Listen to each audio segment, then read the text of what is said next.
Good morning. My name is Tim from Plugged Into Leadership, your outlet for leadership success. I am excited that you have chosen to join me this morning because I have a fantastic guest, Michael Sherrard. He is a pastor.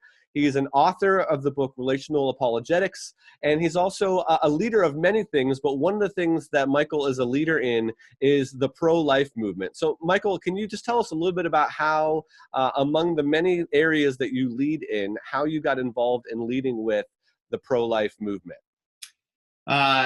Cool. Yeah, no, thanks, Tim. Largely is my friend, Scott Klusendorf. Scott is one of the leaders in the pro-life movement. He wrote one of the best books, The Case for Life.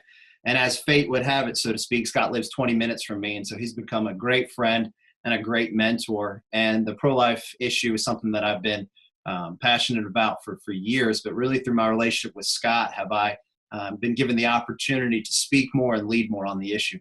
That's fantastic. And so what are some things that you have done to kind of, as a result of that? So Scott, your connection with Scott, and then what happened? What did you do? What were some of your first steps to try to, kind of shift our cultural mindset? Well, one, networking is huge. And networking for me is just about making friends. And I just kind of stumbled into knowing how to do it, that as the Lord was giving me more and more opportunities to speak, and as the national platform started to grow, one of the things I did was just make more friends. And a lot of young guys, they try to sell what they do instead of just making a friend. But one of the things I came to realize pretty quickly is that people don't use you because they're impressed by you. They use you because they like you. And so networking is just about making friends, and each person that you befriend, there's different reasons for that friendship. Sometimes it's just good. You're just good friends. Sometimes they become a mentor. Sometimes they teach you. Sometimes they're a gatekeeper that allows you to have the opportunity that you wouldn't have had before. And that was certainly something with Scott. And of course, it can sound very manipulative, where you want to befriend somebody because you have a goal beyond them, and that person is just a means to an end. And if you approach networking like that, most people are going to see right past you. But if you genuinely want to make a difference in some field, identify the people that are in that field and just seek to build a relationship with them in the most natural and professional way possible. And so much growth comes to you personally and the kingdom or the cause that you are engaging through those relationships. And that's what I did with Scott and others.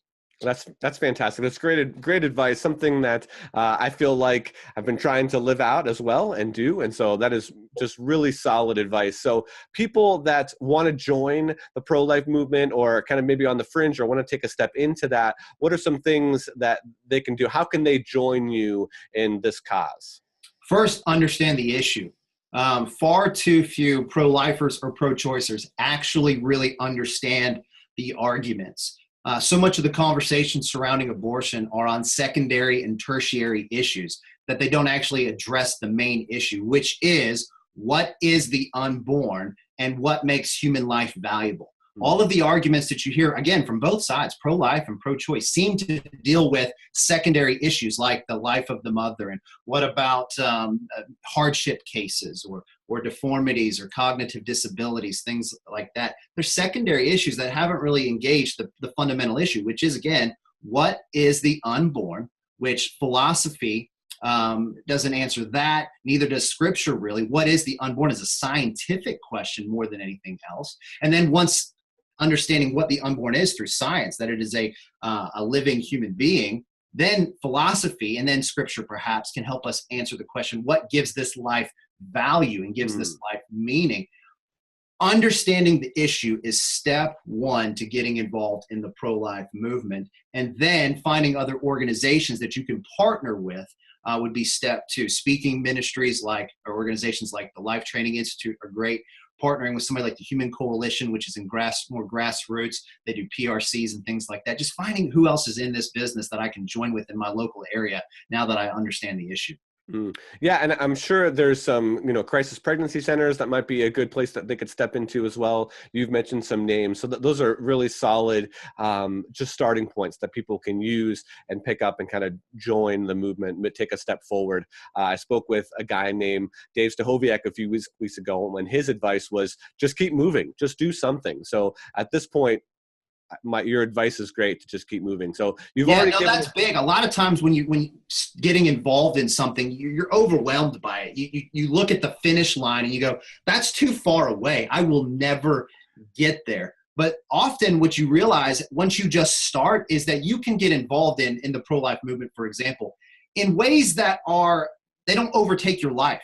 You know, volunteering at a local PRC 2 hours a week is meaningful and doable, and you will be surprised at the impact you can have even on a small scale. Or if you just begin to, you read Scott's book, for example, The Case for Life, and you begin to understand the pro-life issue better, you'll be amazed how quickly that translates into better conversations that you will have throughout your week. And so just starting often helps you to begin to see more clearly your role and that it is doable, and the overwhelming size of the problem begins to fade away now that you have just started. So that's really good advice, Tim. Sometimes the fear of the end, we see where we need to go, the finish line, and it's so far away that we never start. But when you do start, the momentum that you get, the success builds upon success, is so valuable. And you just have to start. So you said it really well, and I just said what you said much longer and not as clear. So I should have just said, good job, Tim. Well, that's great. Thank you. I appreciate that. So one of the questions that I love to ask my guests that are on the show, they're leaders in a number of different areas. They're developing people. They're moving towards a goal. What is one thing that you, when you applied this to your leadership, to your church ministry leadership, to your ministry with Ratio Christi, to the pro-life movement, what is one thing that when you applied this, you saw a good deal of growth or movement in your leadership? Yeah, it's hard to know one thing. And I'm a newbie in this. I read a ton. I mean, back there, I have so many books on executive leadership. I want to learn. I want to grow. So if I were to pick one thing, it's in that category. You just have to surround yourself with other leaders, whether those are in books, whether that's YouTube videos, and what's best is when you can find people in person and just learn from them. So it's an element of humility, the bravery, if you will, to admit I don't know what I don't know, and I need other people to help me. It is huge. And of course, we've seen the arrogance that seems to accompany so many leaders, and they fear they fear the unknown. And what I mean by that is they fear other people seeing that they don't have all the answers figured out. And a lot of leaders view that if other people know that I don't have it all figured out, now I have an area of weakness, and there's a part of my armor that's exposed, and people are just going to take me out.